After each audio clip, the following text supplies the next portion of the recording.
Elizabeth Alexandra Mary Windsor first opened her eyes to the world at 2:40 a.m. on April 21, 1926, at her maternal grandfather's London house at 17 Bruton Street, Mayfair, delivered by caesarean section.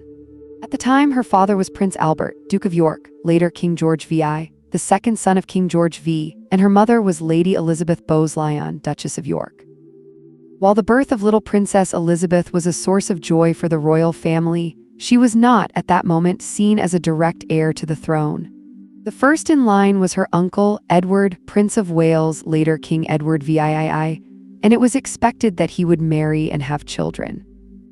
Consequently, the early years of Elizabeth's life, though imbued with the privileges of being a royal princess, were spent in a relatively calmer and more private atmosphere, away from the full glare of public scrutiny. Known within her family as Lilibet, Elizabeth enjoyed a close and loving childhood, particularly with her mother, father, and her younger sister, Princess Margaret Rose, who was born in 1930. Her father, Prince Albert, was a man who struggled with a stammer, somewhat introverted but deeply devoted to his family. Her mother, the Duchess of York, was known for her warmth, intelligence, and strong character.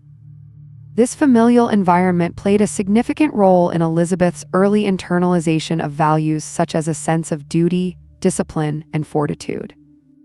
Her education, in keeping with the aristocratic traditions of the era, was conducted at home by governesses and private tutors. Governesses, most notably Marion Crawford, affectionately known as Crawfie, provided her with instruction in fundamental subjects like reading, writing, French, history, and geography, alongside lessons in piano and dancing. Elizabeth was described as a studious child, keen to learn, attentive, and responsible, with a particular interest in history, languages, and literature. Her bond with horses also blossomed during these early years. She adored riding and caring for horses, a passion that would endure throughout her life. However, the chain of events that would fundamentally alter Elizabeth's life, and that of her entire family, began in 1936. Following the death of her grandfather, King George V, in January 1936, her uncle, Prince Edward, ascended to the throne as King Edward VII. Yet King Edward VII's desire to marry Wallis Simpson, an American who had been divorced twice, precipitated a major constitutional crisis. The British government and the prime ministers of the Dominions opposed the marriage, arguing that the people and the church would not accept such a union. King Edward VII was forced to choose between his love and the throne, and on December 10, 1936, he abdicated, stating that he found it impossible to carry the heavy burden of responsibility and to discharge my duties as king as I would wish to do without the help and support of the woman I love. This unexpected abdication instantaneously transformed the life of 10-year-old Princess Elizabeth. Her father, Albert, Duke of York, ascended to the throne as King George VI, and Elizabeth automatically became the first in line to the throne, the heiress presumptive. It is recounted that upon learning her father was king, her sister Margaret asked her, "Does that mean you will be queen one day?" To which Elizabeth replied, "Yes, I suppose so." Margaret is reported to have then said, "Poor you." From that moment on, Lilibet's childhood innocence began to seed to an awareness of the immense responsibilities that lay ahead. She was no longer just a princess. She was the future queen, and her life would henceforth be shaped by this new and weighty role. The abdication crisis of 1936 irrevocably altered the trajectory of Princess Elizabeth's life. Suddenly, the young girl who had enjoyed a relatively sheltered upbringing was thrust into the direct line of succession. Her father, now King George VI, and her mother, Queen Elizabeth, were acutely aware of the need to prepare their elder daughter for the immense responsibilities that awaited her. While her formal schooling continued at home, its focus sharpened considerably. No longer just a broad, genteel education, it now incorporated rigorous instruction in constitutional history and law, designed to equip her with the knowledge essential for a future monarch. A key figure in this new educational regime was Henry Martin, Vice Provost of Eton College, who tutored Elizabeth in constitutional matters. She also received religious instruction from the Archbishop of Canterbury. These lessons were not merely academic exercises, they were imbued with a profound sense of the gravity of her future role. Her father, despite his own struggles with public speaking and the burdens of kingship, took a personal interest in her development, sharing insights and experiences. Alongside these serious studies, Elizabeth's personal interests continued to flourish. Her passion for horses and dogs, particularly corgis, provided a welcome respite and a connection to a more private world. Her relationship with her younger sister, Margaret, remained close, though the divergence in their future paths was becoming increasingly apparent. Elizabeth was being groomed for a life of duty, while Margaret, though a princess, would have to carve out a different role for herself. The outbreak of World War II in September 1939, when Elizabeth was just 13, brought new challenges and further shaped her character. There were suggestions that the two princesses should be evacuated to Canada for their safety, a common practice for many children of affluent families. However, their mother famously declared, "The children won't go without me. I won't leave without the king, and the king will never leave." This decision by the royal family to remain in Britain, sharing the dangers and deprivations of their people, became a powerful symbol of national resilience and unity. Elizabeth and Margaret spent much of the war years at Windsor Castle, a more secure location than Buckingham Palace, which suffered several bombing raids. Even amidst the anxieties of war, Elizabeth began to assume a more public role. In October 1940, at the age of 14, she made her first radio broadcast, addressing the children of the Commonwealth on the BBC's Children's Hour. In a clear, composed voice, she spoke of empathy and hope, reassuring her young listeners. This was an early indication of her natural poise and her ability to connect with people, even through the impersonal medium of radio. As she grew older, her public appearances and duties increased. In February 1945, just before her 19th birthday and shortly before the end of the war in Europe, Princess Elizabeth persuaded her father to allow her to join the Auxiliary Territorial Service, ATS, the women's branch of the British Army. Known as Second Subaltern Elizabeth Windsor, number 230,873, she trained as a driver and a mechanic. This experience, though relatively brief, provided her with a glimpse of life outside royal circles and further endeared her to the public, who saw her doing her bit alongside other young women. On Victory in Europe, VE Day, May 8, 1945, Elizabeth and Margaret, with a group of friends, and in a moment of carefully orchestrated anonymity, mingled incognito, with the jubilant crowds celebrating in the streets of London outside Buckingham Palace. She later recalled it as one of the most memorable nights of my life. The post-war years saw Elizabeth step more fully into her role as heiress presumptive. She undertook an increasing number of public engagements, demonstrating a growing confidence and a deep commitment to her duties. In early 1947, she embarked on her first official overseas tour, accompanying her parents and sister to southern Africa. It was during this tour, on her 21st birthday, April 21, 1947, that she delivered a profoundly significant radio address from Cape Town. In a speech broadcast across the Commonwealth, she made a solemn vow.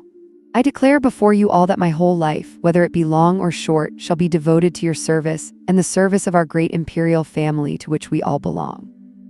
This declaration, made with earnest conviction, would become the defining principle of her long reign. Meanwhile, a personal story was quietly unfolding. Elizabeth had known Prince Philip of Greece and Denmark for several years.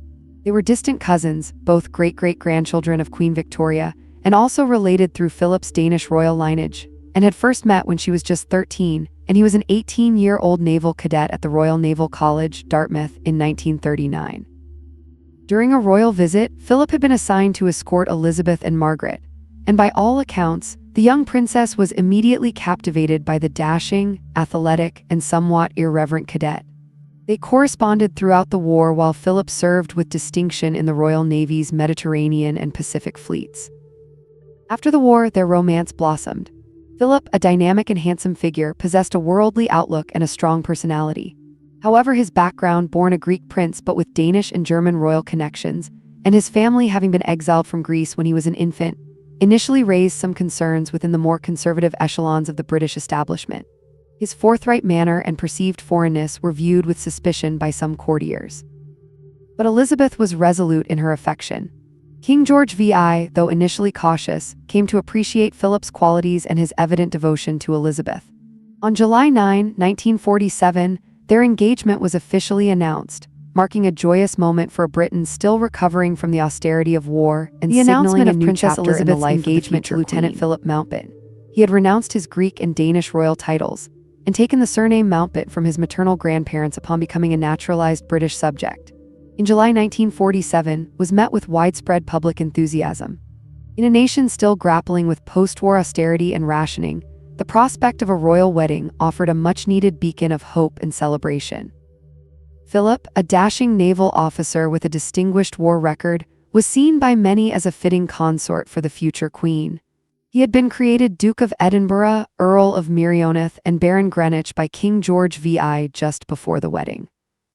The wedding itself took place on November 20, 1947, at Westminster Abbey. It was a grand, yet in some ways necessarily restrained affair due to the prevailing economic conditions. Princess Elizabeth's wedding dress, designed by Norman Hartnell, was a masterpiece of ivory silk satin, intricately embroidered with over 10,000 seed pearls and crystals, featuring star lilies and orange blossoms. The design had to be approved by the government, and Elizabeth famously saved up clothing ration coupons to pay for the material, a gesture that resonated deeply with the British public. The ceremony was broadcast by BBC Radio to millions around the world, providing a moment of glamour and national unity. The couple received over 2,500 wedding presents from well-wishers globally, and the streets of London were thronged with cheering crowds, eager to catch a glimpse of the radiant bride and her handsome groom. For Elizabeth, it was clearly a love match. Her devotion to Philip was evident, and their union would become the longest royal marriage in British history, a steadfast partnership that would underpin her reign. Following their wedding, the Duke and Duchess of Edinburgh initially took up residence at Windlesham Moor, near Windsor Castle, before moving to Clarence House in London. Their first child, Prince Charles Philip Arthur George, the future King Charles III, was born on November 14, 1948 at Buckingham Palace. The arrival of an heir to the throne was another occasion for national rejoicing. Princess Anne Elizabeth Alice Louise followed on August 15, 1950, born at Clarence House. During these early years of marriage and motherhood, Princess Elizabeth experienced a period of relative domestic normality, albeit within the unique context of her royal status.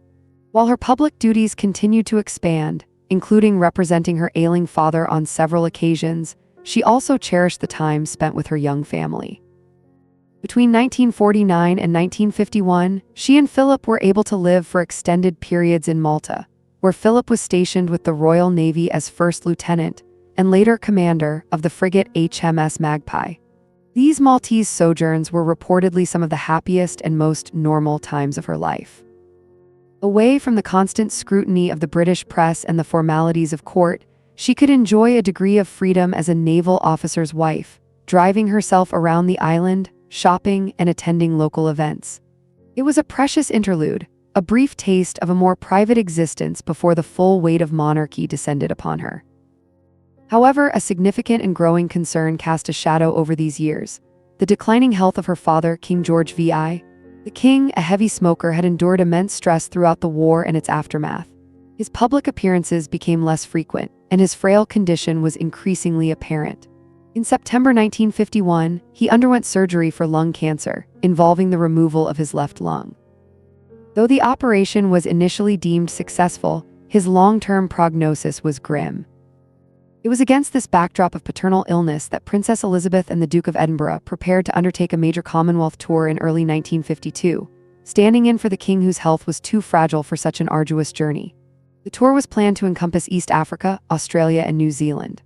On January 31, 1952, Elizabeth and Philip bid farewell to King George VI at London Airport. It was a poignant departure. The king, looking gaunt and weak, waved them off. It would be the last time Elizabeth would see her beloved father. The first leg of their journey took them to Kenya. They arrived in Nairobi on February 1st and proceeded to Sagana Lodge, a wedding present from the people of Kenya, located in the Aberdare National Park. On the night of February 5th, they stayed at Treetops Hotel, a famous game-viewing lodge built high in the branches of a giant fig tree overlooking a watering hole. It was here, in this remote and beautiful setting, surrounded by the sights and sounds of the African wilderness, that a pivotal moment in Elizabeth's life and in the history of the British monarchy was about to unfold unbeknownst to her. While she was observing wildlife and enjoying a brief respite, her father, thousands of miles away at Sandringham House in Norfolk, passed away peacefully in his sleep during the early hours of February 6, 1952, at the age of 56. The king was dead. Long live the Queen!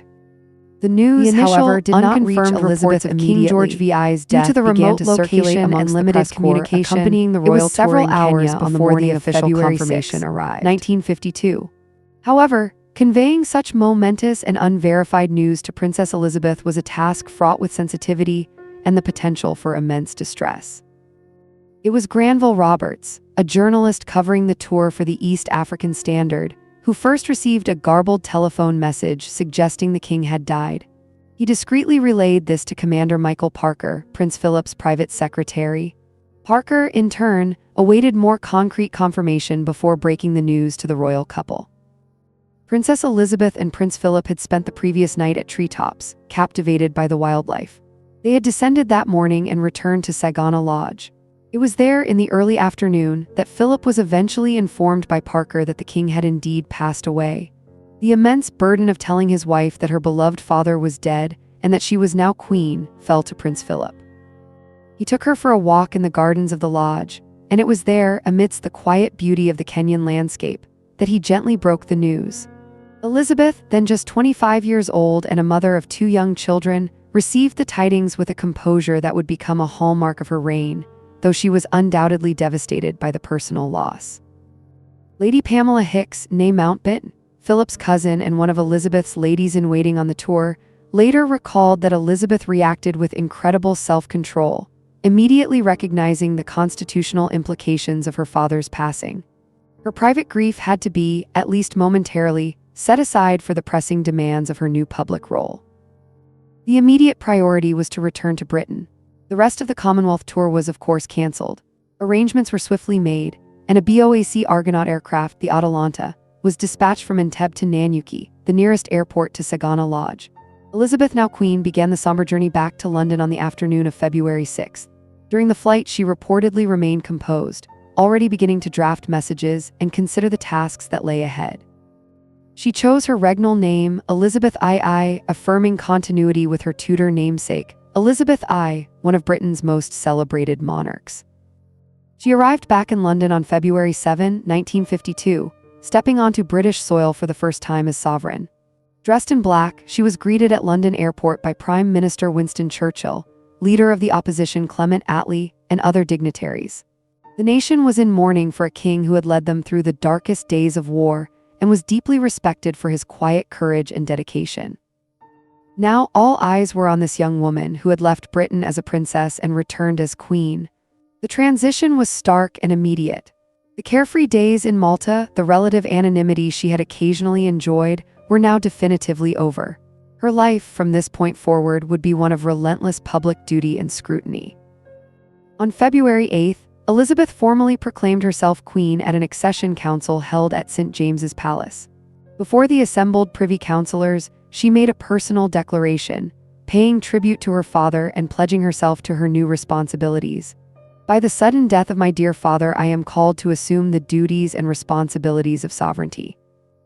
My heart is too full for me to say more to you today than I shall always work, as my father did throughout his reign, to advance the happiness and prosperity of my peoples, spread as they are all the world over. The period following her accession was one of intense activity amidst profound personal grief. King George VI's funeral was held on February 15, 1952, at St. George's Chapel, Windsor Castle. It was a deeply moving occasion, with the nation united in sorrow. Elizabeth, as the new queen, bore her grief with dignity, a young woman thrust into a monumental role while mourning the father she adored. The early months of her reign were dominated by preparations for her coronation, a ceremony of immense historical and religious significance. It was decided that the coronation would take place in the summer of the following year, allowing for a suitable period of mourning and for the complex arrangements to be made. Norman Hartnell, who had designed her wedding dress, was once again commissioned, this time to create her coronation gown. The resulting dress was another masterpiece, a white satin gown embroidered with the floral emblems of the countries of the Commonwealth, a symbol of her dedication to this evolving family of nations. During this interim period, the Queen began to settle into her new role. She held her first Privy Council meetings, received government papers daily in the famous red boxes, and started her regular audiences with Prime Minister Winston Churchill. Churchill, a towering figure of British history who had served her grandfather and father, developed a deep respect and affection for the young Queen.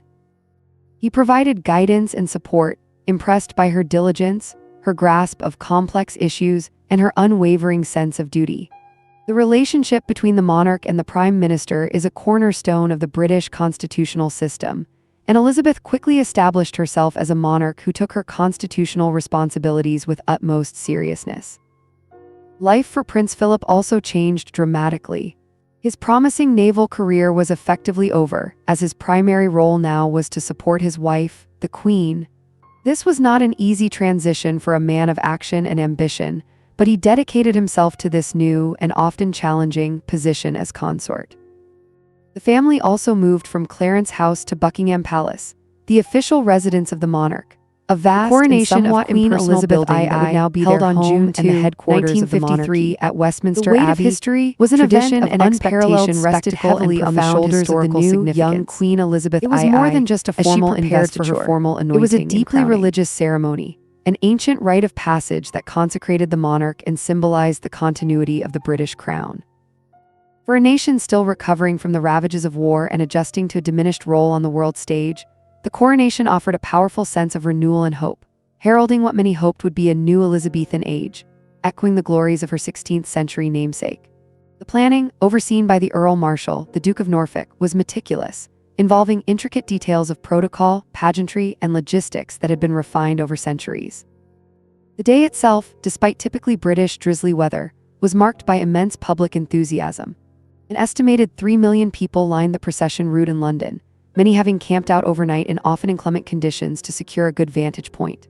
Millions more around the world tuned in via radio, and crucially, for the first time in such a major royal event, television cameras were allowed inside Westminster Abbey to broadcast the ceremony live. This decision, initially met with some resistance from traditionalists including Prime Minister Winston Churchill, who feared it might demystify the monarchy, was championed by Prince Philip and ultimately approved by the Queen. It proved to be a masterstroke, bringing the ancient ceremony directly into people's homes and allowing a vast global audience to witness the solemn and sacred rites. It is estimated that over 27 million people in the United Kingdom alone watched the broadcast, out of a population of around 36 million with access to television, and many more millions internationally. This televised spectacle significantly boosted the popularity of television itself and forged a new, more immediate connection between the monarch and her people. The coronation service, conducted by the Archbishop of Canterbury, Dr. Geoffrey Fisher, was rich in symbolism and tradition. The Queen, radiant in her Norman Hartnell gown, took the coronation oath, promising to govern her peoples according to their respective laws and customs, to exercise justice with mercy, and to maintain the laws of God and the true profession of the gospel. The most sacred part of the ceremony, the anointing, where the Queen was divested of her robes and jewels and anointed with holy oil, took place under a canopy of golden cloth, hidden from the television cameras, preserving its mystical sanctity. She was then invested with the regalia of sovereignty, the orb, the scepter with the cross, the scepter with the dove, and finally St. Edward's crown was placed upon her head, at which moment the abbey bells pealed, trumpets blared, and the assembled congregation cried, "God save the Queen." Prince Philip was the first peer to pay homage to the newly crowned Queen, kneeling before her and swearing his allegiance, a poignant moment highlighting his role as her liege man of life and limb. The sight of the young, composed Queen, bearing the immense weight of the crown and the responsibilities it represented, was deeply moving and left an indelible impression on all who witnessed it. The day concluded with the Queen appearing on the balcony of Buckingham Palace with her family, waving to the enormous, cheering crowds below, a scene that would be repeated many times throughout her reign. Following the coronation, Queen Elizabeth II and Prince Philip embarked on an extensive 6-month Commonwealth tour, from November 1953 to May 1954. This was an unprecedented undertaking, covering vast distances and visiting countries in the Caribbean, Australasia, Asia, and Africa. The tour was a resounding success, demonstrating the Queen's commitment to the evolving Commonwealth and strengthening ties with its member nations. She was greeted with rapturous welcomes everywhere she went, and the tour helped to solidify her image as a global figurehead. It also underscored the changing nature of Britain's relationship with its former colonies, with the Queen now head of a voluntary association of independent states. During this tour, she opened several parliaments, held investitures, and met people from all walks of life, displaying a remarkable stamina and an innate ability to connect with diverse cultures. The early years of her reign were a period of significant social and political change, both domestically and internationally. Britain was grappling with its post-imperial identity, the Cold War was escalating, and societal norms were beginning to shift.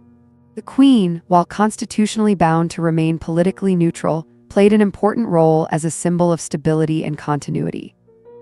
Her weekly audiences with her prime ministers, Churchill, followed by Anthony Eden, Harold Macmillan, and Alec Douglas Home during this initial period, were a vital part of her constitutional duties. These confidential meetings provided a forum for prime ministers to share information, seek counsel, though the monarch's advice is non-binding, and for the Queen to advise, encourage, and warn. She quickly gained a reputation for being exceptionally well-informed, diligently reading all government papers, and possessing a keen understanding of political affairs. Harold Macmillan, in particular, developed a close working relationship with her, finding her a valuable sounding board. One of the early challenges of her reign involved her sister, Princess Margaret. In the early 1950s, Margaret had fallen in love with Group Captain Peter Townsend, a divorced Royal Air Force officer and former equerry to her father. At the time, the Church of England, of which the Queen was supreme governor, did not permit the remarriage of divorced persons in church if their former spouse was still living. Marriage to a divorced man would have required Margaret to renounce her rights of succession and potentially her royal status and income. The situation placed the Queen in an incredibly difficult position, caught between her affection for her sister and her duty to uphold the teachings of the Church and the stability of the monarchy. After much public speculation and governmental consultation, Princess Margaret eventually issued a statement in October 1955 announcing that, mindful of the Church's teaching that Christian marriage is indissoluble, and conscious of my duty to the Commonwealth, she had decided not to marry Group Captain Townsend.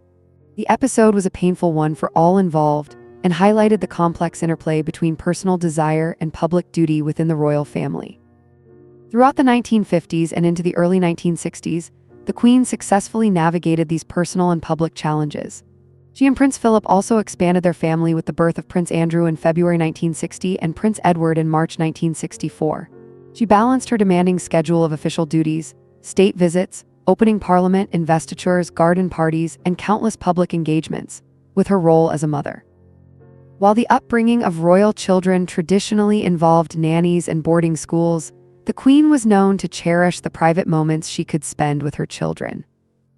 The image of the monarchy was also carefully managed. Lord Altrincham, later John Grigg, famously criticized the Queen's public speaking style and the perceived stuffiness of the court in 1957, arguing that the monarchy needed to modernize to remain relevant. While his criticisms initially caused a stir, they also contributed to a gradual evolution in how the monarchy presented itself, with a greater emphasis on accessibility and a more relaxed public persona over time, though always maintaining a core of dignity and formality. The new Elizabethan age was well underway, and the entirety of the 1970s marked a period of profound societal upheaval and transformation across the Western world, and Britain was no exception. The swinging 60s gave way to a decade characterized by economic challenges, industrial unrest, the rise of new social movements, and a continued redefinition of Britain's global role. Against this dynamic and often turbulent backdrop, Queen Elizabeth II remained a constant, steadfast figure, adapting the monarchy to meet the evolving expectations of the public while staunchly upholding its core traditions and her unwavering commitment to the Commonwealth. This era saw her navigate complex political landscapes, celebrate significant personal and national milestones, and further cement her image as a dedicated and experienced head of state. One of the most significant developments during this period was the continued evolution of the Commonwealth. The Queen had always placed immense importance on this unique association of nations, and she dedicated a considerable amount of her time and energy to fostering its growth and unity. As more former British colonies gained independence, the Commonwealth transformed from a relic of empire into a voluntary partnership of sovereign states, united by shared history, values, and in the Queen, a shared head. Her numerous tours to Commonwealth countries during these decades were not mere ceremonial visits. They were vital diplomatic missions that helped to strengthen personal bonds with leaders and peoples across diverse cultures. She attended every Commonwealth Heads of Government meeting, CHOGM, held during her reign, often playing a discreet but influential role behind the scenes in facilitating dialogue and consensus on contentious issues, such as the response to apartheid in South Africa. Her deep, personal knowledge of the Commonwealth's leaders and its complex dynamics made her an invaluable asset to the organization. She saw the Commonwealth as a force for good in the world, a network that could promote development, democracy, and human rights, and her dedication to it was palpable and unwavering. She often spoke of it as a family of nations, and her personal warmth and genuine interest in each member state contributed significantly to its cohesion. Domestically, the political landscape was often volatile. The Queen worked with a succession of prime ministers, each with their distinct styles and challenges. Harold Wilson's Labour governments, Edward Heath's Conservative government, which oversaw Britain's entry into the European Economic Community in 1973, a development the Queen, as always, handled with constitutional propriety despite the differing views within the country. And then Wilson again, followed by James Callaghan. Her weekly audiences continued to be a cornerstone of her constitutional role, providing a confidential space for prime ministers to discuss matters of state. By this point, her experience was considerable. She had seen governments come and go, witnessed international crises unfold, and developed an unparalleled understanding of the machinery of state. Prime ministers, regardless of their political persuasion, consistently attested to the value of these audiences, praising her wisdom, her discretion, and her ability to ask pertinent questions. She was, as Walter Bagehot had described the constitutional monarch, the one part of the state with the right to be consulted, the right to encourage, the right to warn. The monarchy itself continued its gradual process of modernization and adaptation. In 1969, in an effort to demystify the royal family and present a more human face to the public, a groundbreaking documentary film, Royal Family, was broadcast. Commissioned by the Queen and produced by the BBC and ITV, the film offered an unprecedented, behind-the-scenes look at the daily lives of the royals, showing them at work and at leisure. It depicted scenes of the Queen at her desk, Prince Philip barbecuing, family conversations, and even the Queen making a salad. The film was a huge popular success, watched by millions, and it undoubtedly helped to make the monarchy seem more relatable and accessible. However, there were also concerns voiced by some, including figures like David Attenborough, then a BBC controller, that it might strip away too much of the mystique that was considered essential to the institution's survival. The film was subsequently withdrawn from public viewing for many years at the Queen's request, suggesting a careful balancing act between transparency and preserving the dignity and distance inherent in monarchy. The 1970s brought significant economic difficulties to Britain, including high inflation, industrial strikes, such as the miners' strikes which led to the three-day week in 1974, and a sense of national uncertainty. During these challenging times, the Queen's steadfastness and her embodiment of national unity were particularly important. Her Christmas broadcasts, an annual tradition since her first in 1952, televised since 1957, became significant moments for reflection and reassurance, often touching upon themes of community, resilience, and hope. A major personal and national celebration during this period was the Queen's Silver Jubilee in 1977, marking 25 years on the throne. Despite some initial concerns that the prevailing economic gloom and a degree of anti-establishment sentiment might dampen public enthusiasm, the Jubilee proved to be an overwhelming success. Across the United Kingdom and the Commonwealth, communities came together to celebrate with street parties, pageants, and special services. The Queen and Prince Philip undertook extensive tour, and the outpouring of affection and loyalty was a testament to her enduring popularity and the deep connection she had forged with her people. The Jubilee culminated in a service of thanksgiving at St. Paul's Cathedral and a memorable procession through London. In her Jubilee speech at the Guildhall, the Queen reflected on her reign, acknowledging the changes the country had undergone and reaffirming her commitment. "When I was 21, I pledged my life to the service of our people, and I asked for God's help to make good that vow. Although that vow was made in my salad days when I was green in judgment, I do not regret nor retract one word of it." The success of the Silver Jubilee demonstrated the monarchy's enduring appeal and its ability to unite the nation, even in difficult times. The decade also saw significant events within her own family. In November 1973, her daughter, Princess Anne, married Captain Mark Phillips at Westminster Abbey, an occasion of national celebration. However, just a few months later, in March 1974, Princess Anne was the target of a bungled kidnapping attempt in the Mall, London. Her car was ambushed, her protection officer and chauffeur were shot, but the princess, displaying remarkable courage and composure, refused to comply with the kidnappers' demands. The incident was a shocking reminder of the security risks faced by the royal family. The Queen's role as a stateswoman continued to grow. She hosted numerous state visits and undertook many herself, acting as Britain's foremost ambassador. Her visit to communist Yugoslavia in 1972, for example, was a significant diplomatic undertaking. She also maintained close relationships with leaders across the political spectrum internationally. Her understanding of foreign affairs, honed over decades, was considerable. Throughout the late 1960s and 1970s, Queen Elizabeth II demonstrated an extraordinary capacity to adapt to a rapidly changing world while remaining true to her core principles of duty, service, and impartiality. She successfully navigated periods of social unrest, economic difficulty, and evolving public attitudes towards the monarchy, ensuring that the institution remained relevant and respected. Her unwavering commitment to the Commonwealth, her diligent attention to her constitutional duties, and her ability to connect with people from all walks of life solidified her position not just as a queen, but as a symbol of stability and continuity in an era of unprecedented change. The new Elizabethan age was maturing, and its queen was proving to be a monarch of remarkable resilience dawned with a renewed sense of optimism for some in Britain, ushered in by the election of Margaret Thatcher as Prime Minister in 1979 and her agenda of radical economic and social reform. For the royal family, the decade began with an event that captured the imagination of the world: the wedding of Prince Charles, the Prince of Wales, to Lady Diana Spencer. This period would also see the Queen navigate significant geopolitical events, celebrate personal milestones, and witness the first signs of the intense media scrutiny and internal family pressures that would come to define the monarchy's experience in the subsequent decade.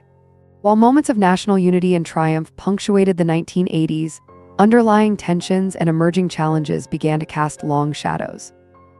The engagement of Prince Charles to the young and captivating Lady Diana Spencer was announced in February 1981, and their wedding on July 29, 1981, at St. Paul's Cathedral was an event of global magnitude. Dubbed the Wedding of the Century, it was a spectacular display of pageantry and romance, watched by an estimated television audience of 750 million people worldwide. Lady Diana, with her youthful charm, beauty, and perceived shyness, quickly became a media sensation and a figure of immense public fascination. The wedding seemed to embody a fairy-tale narrative, injecting a fresh wave of glamour and popularity into the monarchy. The Queen, as a mother and as the sovereign, undoubtedly shared in the nation's joy and hopes for the couple's happiness and the future stability of the line of succession. The birth of Prince William in June 1982, followed by Prince Harry in September 1984, further secured the direct line and were occasions for widespread celebration. However, the intense media spotlight that focused on the Prince and Princess of Wales, particularly on Diana, soon became a double-edged sword. While it initially boosted the monarchy's public image, the relentless scrutiny and the often intrusive nature of the press coverage began to create significant pressures within the marriage and for the royal family as a whole. The Queen, accustomed to a more reserved and formal relationship with the media, observed this escalating phenomenon with, one can surmise, a degree of concern. Her own approach had always been one of maintaining a dignified distance, believing that overexposure could diminish the mystique essential to the monarchy. A defining moment for Britain in the early 1980s was the Falklands War in 1982. When Argentina invaded the British overseas territory of the Falkland Islands, Margaret Thatcher's government dispatched a naval task force to reclaim them. The Queen's second son, Prince Andrew, served as a helicopter pilot with the Royal Navy during the conflict, flying missions in a Sea King helicopter. His active service, like that of previous generations of royals in wartime, resonated deeply with the public and demonstrated the royal family's personal commitment to the armed forces. The Queen, as Commander-in-Chief, was kept fully informed of developments by her government throughout the 74-day conflict. The successful recapture of the islands in June 1982 was met with a surge of national pride and patriotic fervor. The Queen shared in this, and the victory undoubtedly strengthened the Thatcher government and provided a moment of national unity. For the Queen, seeing her son return safely was also a profound personal relief. Throughout the 1980s, the Queen continued her extensive program of constitutional duties and Commonwealth engagements. She maintained her regular audiences with Margaret Thatcher, a prime minister whose political convictions and style were often described as formidable. While their personal relationship was reportedly more formal than with some previous prime ministers, it was always constitutionally correct and professional. There were occasional, though often unsubstantiated, media reports suggesting disagreements between Buckingham Palace, often a euphemism for the Queen's views or those of her advisors, and Downing Street on certain policy issues, particularly concerning the Commonwealth and the perceived social impact of Thatcher's economic policies. However, the Queen scrupulously maintained her political neutrality in public. Her commitment to the Commonwealth remained a central focus, and she continued to champion its causes, sometimes navigating delicate situations where British government policy might be at odds with the consensus view of other Commonwealth leaders, particularly regarding sanctions against apartheid-era South Africa. The Queen's deep personal relationships with many Commonwealth leaders often allowed her to play a subtle, unifying role. The decade also saw the Queen face security threats. In July 1982, in a major security breach, an intruder named Michael Fagan managed to scale the walls of Buckingham Palace and enter the Queen's private bedroom while she was asleep. The Queen reportedly remained remarkably calm, engaging Fagan in conversation for several minutes until security personnel arrived. The incident led to a significant review of royal security arrangements. Earlier in 1981, during the Trooping the Colour ceremony, 6 blank shots were fired at the Queen as she rode her horse, Burmese, down the Mall. She displayed extraordinary composure and courage, calming her startled horse and continuing with the ceremony.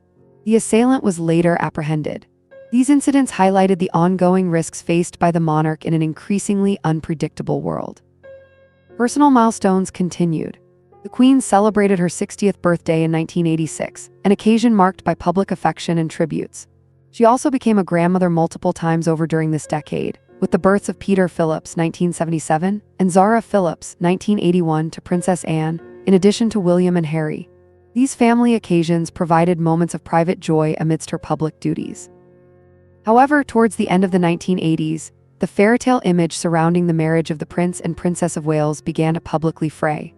Rumors of marital difficulties, fueled by speculative and often sensationalist media reporting, became increasingly prevalent.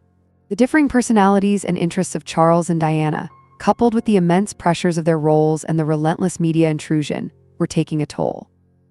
While the full extent of their marital problems was not yet widely known, the War of the Waleses, as it would later be dubbed by the press, was beginning to cast a pall over the royal family. The Queen, as head of the family, was undoubtedly aware of these growing strains and the potential damage they could inflict on the institution of the monarchy. Her approach, consistent with her character, was likely one of private concern and attempts to encourage reconciliation, while publicly maintaining a dignified silence. The 1980s, therefore, was a decade of contrasts for Queen Elizabeth II and the monarchy. It began with the euphoria of a royal wedding and the triumph of the Falklands, but ended with emerging anxieties about the stability of the heir's marriage and the increasingly voracious appetite of the media. The Queen, ever the steadfast anchor, navigated these developments with her characteristic resolve and dedication, but the challenges that would define the turbulent 1990s were already beginning to gather on the horizon. Her experience, wisdom, and deep-seated sense of duty proved to be one of the most challenging and tumultuous decades in Queen Elizabeth II's long reign, a period marked by intense public scrutiny, deeply personal family crises, and a questioning of the monarchy's role and relevance in modern Britain. The optimism that had accompanied the fairytale wedding of the previous decade dissolved into a series of marital breakdowns among her children, culminating in what the Queen herself would famously describe as an annus horribilis, a horrible year. This era saw the monarchy grapple with unprecedented media intrusion, public criticism, and the tragic death of Diana, Princess of Wales, an event that shook the institution to its core and forced a reevaluation of its relationship with the British people. The decade began with the foundations of the Prince and Princess of Wales's marriage visibly crumbling. The War of the Waleses escalated from hushed rumors to front-page headlines, fueled by tell-all books and increasingly candid, though often unattributed, briefings from competing factions within their circles. Andrew Morton's explosive book, Diana, Her True Story, published in 1992 with Diana's tacit cooperation, laid bare her unhappiness, her struggles with bulimia, her suicide attempts, and her perception of an unfeeling royal establishment. This was followed by televised interviews where both Charles and Diana admitted to adultery, Charles in an interview with Jonathan Dimbleby in 1994, and Diana in her famous, deeply personal panorama interview with Martin Bashir in 1995, where she spoke of there being 3 of us in this marriage. These public revelations were deeply damaging to the image of the monarchy and caused immense distress within the royal family. The Queen, a woman of immense personal discretion and a firm believer in maintaining a dignified public facade, found herself and her family at the center of a relentless and often tawdry media circus. The year 1992 was particularly dreadful. In March, the separation of Prince Andrew, Duke of York, and Sarah, Duchess of York, Fergie, was announced, following embarrassing photographs of the Duchess in compromising situations. In April, Princess Anne divorced Captain Mark Phillips. Then in November, a devastating fire swept through Windsor Castle, one of the Queen's most cherished homes and a potent symbol of the monarchy. The fire caused extensive damage to historic state apartments and a significant portion of the castle. The Queen was visibly distressed by the destruction.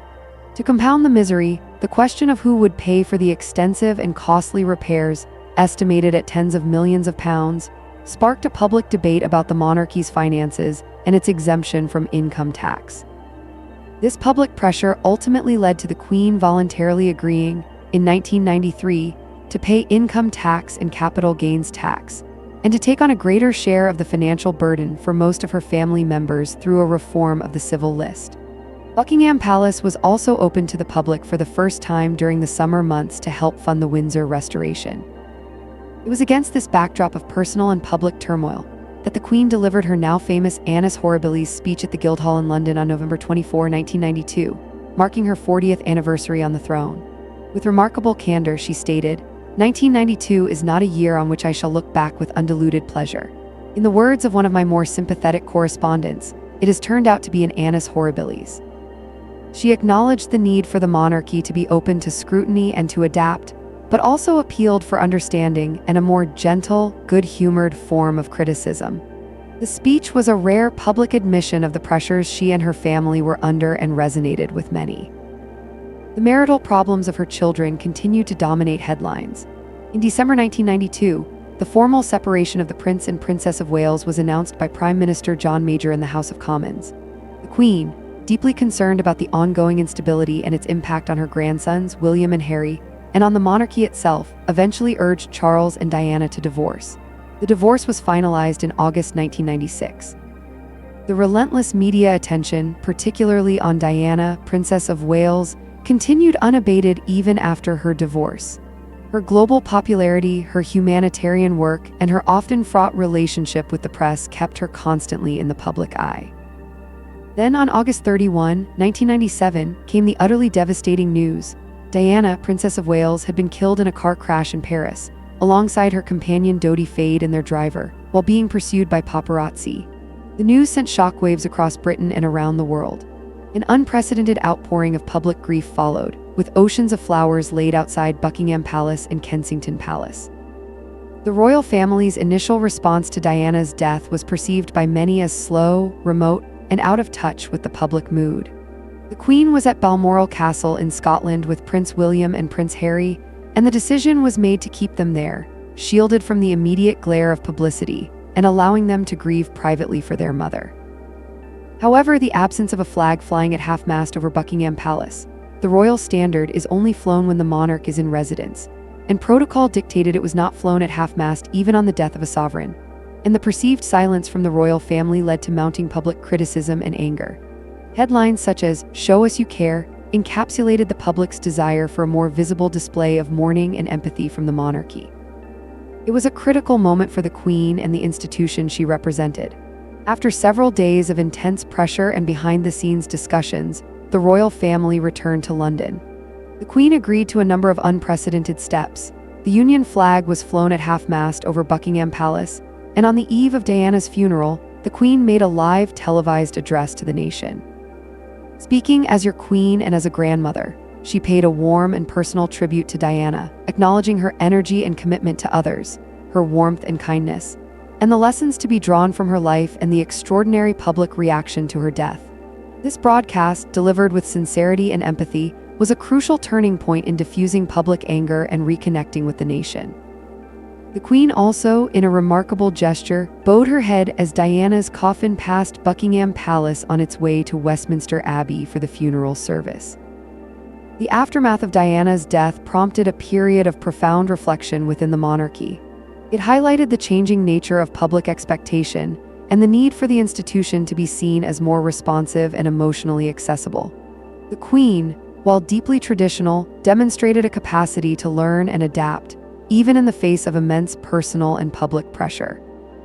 Throughout the remainder of the 1990s, the Queen continued her constitutional duties, working with Prime Minister John Major and then, from 1997, with Tony Blair and his new Labour government. She oversaw the historic transition of Hong Kong from British to Chinese sovereignty in 1997, an event marking a significant moment in the decline of the British Empire. She also continued her unwavering support for the Commonwealth, attending CHOGM and undertaking tour. Despite the intense personal challenges of the decade, her commitment to her role remained absolute. The 1990s tested her resilience, her family, and the monarchy in ways few could have imagined. But by its end, while bruised, the institution and its sovereign had weathered the storm, albeit with a new understanding of the complex relationship between the crown and the people. As the world ushered in a new millennium and shifting Queen social Elizabeth II, having weathered the turbulent storms of the 1990s, entered her 7th decade on the throne. The 2000s would see the monarchy continue its path of careful adaptation, balancing ancient tradition with the demands of a rapidly evolving, media-saturated society. This decade was marked by significant national celebrations, poignant personal losses, ongoing global challenges, and the Queen's unwavering presence as a symbol of stability and continuity. She navigated the early years of the 21st century with the accumulated wisdom of half a century as sovereign, demonstrating a remarkable ability to remain relevant and respected in an increasingly cynical age. The year 2002 was a particularly poignant one, a year of both profound sorrow and significant celebration. In February, the Queen suffered the loss of her younger sister, Princess Margaret, who died at the age of 71 after a period of ill health. Margaret, often a controversial and flamboyant figure, had shared a close, lifelong bond with the Queen, despite their very different personalities and paths. Just 7 weeks later, in March 2002, the Queen Mother, Queen Elizabeth, passed away at the remarkable age of 101. The Queen Mother had been an immensely popular and beloved figure, a symbol of resilience and charm who had supported her husband, King George VI, through the abdication crisis and World War II, and had remained a steadfast presence in national life for decades. Her death marked the end of an era and was met with a huge outpouring of public affection and mourning. For the Queen, the loss of her sister and then her mother, within such a short space of time, was a deeply personal blow. She bore her grief with her customary public dignity, but the double bereavement undoubtedly cast a shadow over the year. Despite these personal sorrows, 2002 was also the year of the Queen's Golden Jubilee, celebrating 50 years on the throne. Following the traumas of the 1990s and the recent bereavements, there was some initial uncertainty about how the public would respond.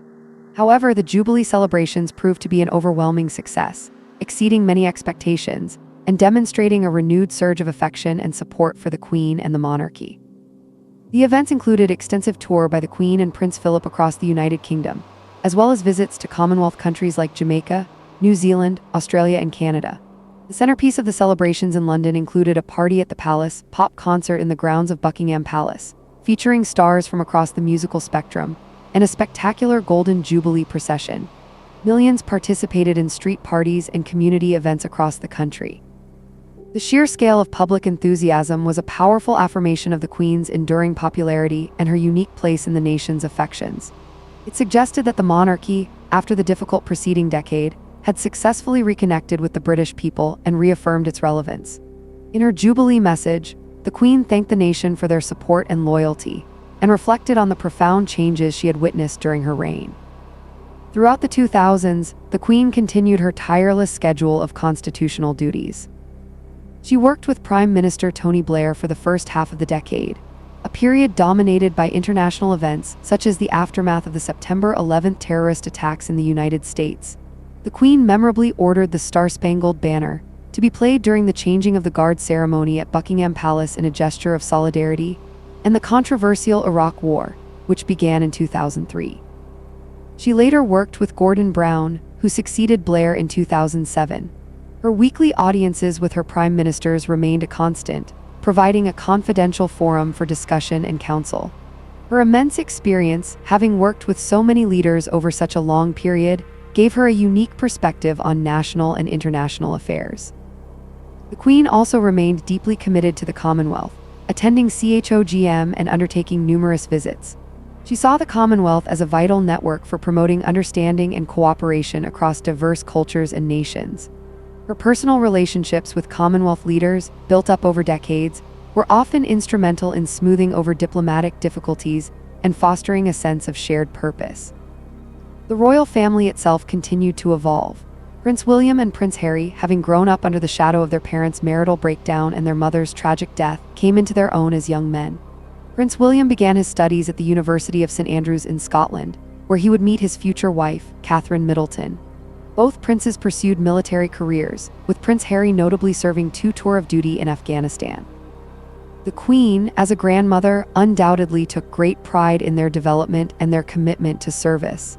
The marriages of her other children had ended in divorce, but the focus was increasingly on the next generation and the future of the monarchy.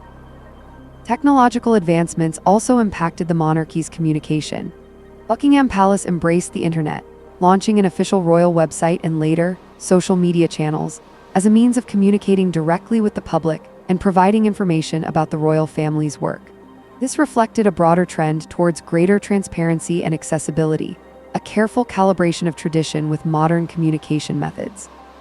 The Queen celebrated her 80th birthday in 2006, another occasion for national affection and reflection. She undertook a series of engagements to mark the milestone, including a walkabout in Windsor and a service of thanksgiving at St. Paul's Cathedral. Her stamina and dedication, even as she entered her 9th decade, remained remarkable. The financial crisis that began in 2008 had a significant impact on Britain and the global economy. During these times of economic uncertainty, the Queen's steadfast presence and her embodiment of continuity provided a degree of reassurance.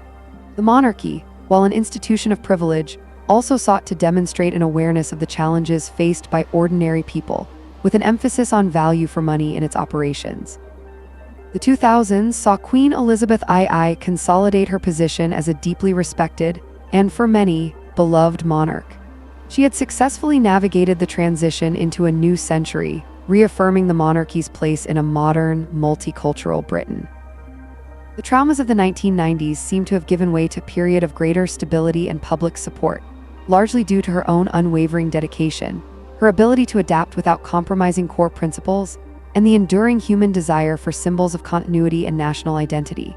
As the decade drew to close, she was already one of the longest-reigning monarchs in British history. The final full decade and her of influence Queen and Elizabeth experience II's were reign, unparalleled. the 2010s and the early years of the 2020s saw her achieve unprecedented milestones, solidifying her status as not only Britain's longest-reigning monarch, but also a figure of immense global respect and affection.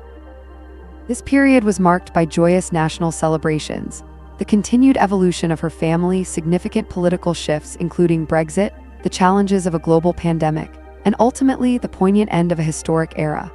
Throughout these years, the Queen remained an unwavering symbol of duty, continuity, and quiet strength, her presence a reassuring constant in a world of rapid and often bewildering change. Her later years were characterized by a distillation of her decades of experience, a profound connection with her people, and a focus on securing the future of the institution she had served for a lifetime. A major highlight of this period was the Queen's Diamond Jubilee in 2012, celebrating 60 years on the throne. This was a truly historic occasion, as only Queen Victoria had previously reached this milestone. The celebrations were even more extensive and enthusiastic than the Golden Jubilee a decade earlier. Events included a spectacular flotilla of 1,000 boats on the River Thames, a star-studded concert outside Buckingham Palace, the lighting of beacons across the UK and the Commonwealth, and a service of thanksgiving at St. Paul's Cathedral. The public response was overwhelmingly positive, with millions participating in street parties and expressing their admiration for the Queen's long service. The Diamond Jubilee underscored her unique position in national life, a figure who had been a constant presence through generations of change. It was also a testament to her remarkable stamina. Even in her mid-80s, she undertook an extensive program of engagements across the United Kingdom. A particularly poignant moment was when Prince Charles, in a speech at the Jubilee concert, addressed her as Mummy and paid a heartfelt tribute to her dedication, a moment that resonated with warmth and familial affection. The 2010s also saw joyous additions to the royal family. In April 2011, the world watched as the Queen's grandson, Prince William, married Catherine Middleton at Westminster Abbey.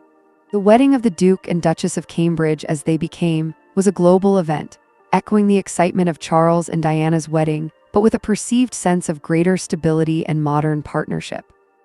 The couple's popularity and their more contemporary approach to royal duties were seen as vital for the monarchy's future. The births of their children, Prince George, 2013, Princess Charlotte, 2015, and Prince Louis, 2018, further secured the direct line of succession and brought immense joy to the Queen, who clearly delighted in her role as a great-grandmother. In 2018, another major royal wedding took place when Prince Harry married Meghan Markle, an American actress, at St. George's Chapel, Windsor. This union was initially seen as a symbol of a more modern, inclusive monarchy, though it would later lead to significant challenges. Politically, the decade was one of significant upheaval. The Queen worked with Prime Minister David Cameron, whose tenure included the Scottish independence referendum in 2014. The Queen, while scrupulously maintaining her constitutional neutrality, made a carefully worded comment shortly before the referendum, urging people to think very carefully about the future, which was widely interpreted as a subtle expression of her hope for the union to remain intact. The no vote was undoubtedly a relief. A far more seismic political event was the 2016 referendum on Britain's membership of the European Union, which resulted in a vote to leave, Brexit. The ensuing political divisions and uncertainties dominated British public life for years. Throughout this turbulent period, the Queen remained a symbol of national unity above the political fray, her regular audiences with Prime Ministers Theresa May and then Boris Johnson providing a constant, confidential touchpoint. In September 2015, Queen Elizabeth II surpassed her great-great-grandmother Queen Victoria to become Britain's longest-reigning monarch. Characteristically, she marked the historic day with little fanfare, spending it on official duties in Scotland, stating that it was not one to which I have ever aspired. However, the milestone was widely acknowledged and celebrated, a testament to her extraordinary longevity and unwavering dedication. The later years of the decade brought fresh challenges for the royal family. In 2019, Prince Andrew stepped back from public duties following intense scrutiny over his association with the convicted sex offender Jeffrey Epstein and a disastrous television interview. Then in early 2020, Prince Harry and Meghan, Duchess of Sussex, announced their decision to step back as senior royals and pursue financial independence, eventually relocating to the United States. This Megxit saga and subsequent interviews in which they voiced criticisms of the royal family and the institution caused considerable strain and public debate. For the Queen, who had always prioritized family unity and the collective duty of the monarchy, these developments were undoubtedly a source of deep personal sadness and concern. The onset of the COVID-19 pandemic in early 2020 presented an unprecedented global crisis. The Queen, then in her 90s, delivered a rare televised address to the nation in April 2020, only the fifth such special address of her reign outside of her Christmas broadcasts. Drawing on wartime spirit, she reassured a nation in lockdown, acknowledging the grief and hardship but also offering a message of hope and resilience, concluding with the evocative words, "We will meet again." Her calm, authoritative presence was a source of comfort to millions. She adapted to the restrictions, conducting engagements remotely via video call and setting an example of adherence to public health guidelines. A profound personal loss came in April 2021 with the death of her husband of 73 years, Prince Philip, Duke of Edinburgh, at the age of 99. His funeral at St. George's Chapel, Windsor, was a deeply poignant occasion, scaled back due to pandemic restrictions.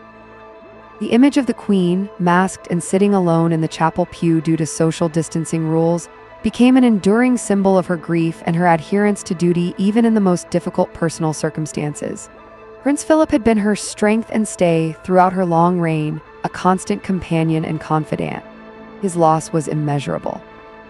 Despite her advancing age and the loss of her husband, the Queen continued to undertake official duties. albeit with a reduced schedule and often with support from other family members. The focus increasingly shifted towards the transition to the next generation, particularly to Prince Charles and Prince William. In February 2022, she marked her Platinum Jubilee, an extraordinary 70 years on the throne, the first British monarch ever to do so. In a significant statement released to mark the occasion, she expressed her sincere wish that Camilla, Duchess of Cornwall, be known as Queen Consort when Charles became king, a move that resolved a long-standing question and demonstrated her forward-thinking approach to securing the monarchy's future.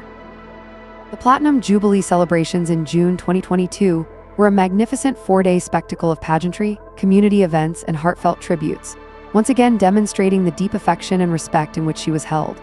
She made several appearances on the Buckingham Palace balcony, visibly moved by the outpouring of public support. These appearances, though fewer and shorter than in previous jubilees, were cherished by the public. Throughout her final years, concerns about the Queen's health, described by the palace as episodic mobility problems, grew. She increasingly delegated duties and reduced her public appearances. On September 6, 2022, in a break with tradition due to her mobility issues, she appointed Liz Truss as the new Prime Minister at Balmoral Castle in Scotland, rather than Buckingham Palace. This was her final major constitutional act. Just 2 days later, on the afternoon of September 8, 2022, Buckingham Palace announced that the Queen's doctors were concerned for her health and had recommended she remain under medical supervision. Members of the royal family rushed to Balmoral. Later that day, the world received the solemn news. Queen Elizabeth II, the longest-reigning monarch in British history and a figure who had defined an era, had died peacefully at Balmoral at the age of 96, having reigned for 70 years and 214 days. Her death plunged the United Kingdom and the Commonwealth into a period of profound mourning. Tributes poured in from leaders and ordinary people around the globe, reflecting her immense impact and the deep respect she commanded. Her son, Charles, immediately acceded to the throne as King Charles III. The period of national mourning culminated in a grand and deeply moving state funeral at Westminster Abbey on September 19, 2022, an event attended by royalty, heads of state, and dignitaries from around the world, and watched by billions. She was laid to rest in the King George VI Memorial Chapel at St. George's Chapel, Windsor, alongside her beloved husband, Prince Philip, her parents, and her sister, Princess Margaret. Queen Elizabeth II's legacy is vast and multifaceted. She presided over a period of immense social, technological, and political transformation, guiding the monarchy through decolonization, the Cold War, Britain's entry into and exit from the European Union, and the digital revolution. Her unwavering sense of duty, her quiet dignity, her political impartiality, and her profound commitment to service became the hallmarks of her reign. She was a symbol of stability and continuity in a rapidly changing world, a constant presence in the lives of generations. She successfully navigated the evolution of the Commonwealth, transforming it from a remnant of empire into a vibrant, voluntary association of diverse nations, with her as its devoted head. Her personal relationships and commitment were crucial to its survival and success. Domestically, she maintained the delicate balance of constitutional monarchy, working with 15 British prime ministers, from Winston Churchill to Liz Truss, providing a confidential and experienced ear. While intensely private, she understood the need for the monarchy to adapt and connect with the public, cautiously embracing new forms of communication and allowing glimpses into the life of the royal family, though always maintaining a core of regal dignity. She faced intense personal and public crises, particularly in the 1990s, but demonstrated remarkable resilience and an ability to learn and evolve, ultimately leading the monarchy into a period of renewed stability and popularity. Her dedication to her role was absolute, encapsulated in the vow she made on her 21st birthday and reiterated throughout her life. She was more than just a queen. She was an embodiment of British identity for many, a figure of global stature, and a woman who, despite the extraordinary circumstances of her life, remained grounded in her faith, her family, and her unwavering commitment to the people she served. The end of the Second Elizabethan Age marked the close of a remarkable chapter in British and world history, leaving behind a legacy of service, resilience, and an unparalleled reign that will be studied and admired for generations to come.